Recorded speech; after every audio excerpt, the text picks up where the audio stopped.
That's the early sterilization. Sterilize on time. Maybe add to that FFA. That FFA, according to our scientists, they say it doesn't. It's not a poison. Just have that one in mind. Yes, it is not a poison. Increase it will create processing difficulty during transforming it from palm oil to maybe vegetable oil to white oil, clear oil. So the FFA actually emanates during fruit handling. I mean bunch handling. There are so many ways of pre-treating the bunches so that the fruit can lose within first day and the 7th day of harvesting, just like my boss have already stated during this lecture. Then you have to confine to make sure that when you are watering the bunches, that it does not bruise much of the fruits. It is through the bruising of the fruits that the FFA, that organism, will now enter it and change the orientation. That is in terms of taste.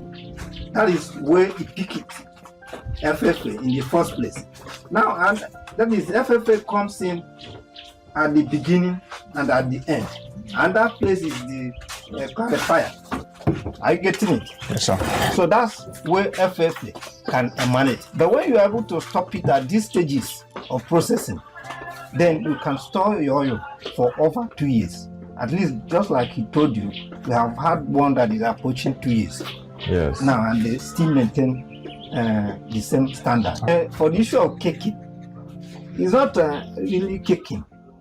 It's normal because it's of 2 layers, stearine and the oleum. The oleum is the lighter one. The stearine is the thicker one. So let's assume the fruit is not done. And that FFA can come in there. If the fruit is not well sterilized before processing, the FFA can enter. Continue building. Don't stop building. Because it was not well sterilized. So for cooking with water immersed inside the fruit, we discourage it because we discover that using steam has more advantage than immersing it inside the water. First advantage is that when the fruit is not contacting with the water, it's using steam. It shrinks the kernel inside the shell so that when you want to crack, you can as well crack 24 hours after processing. If you get a whole nut, a whole kernel, because the steam has shrinked the kernel inside the shell, leaving it almost dried. Unlike when you now cook with water, you cannot crack it until you sun it. You sun dry it. Those are the advantages. And when you now steam, you are still maintaining some of the minerals content, like vitamin A content of the palm oil. It will not be damaged. It will be washed out. Okay.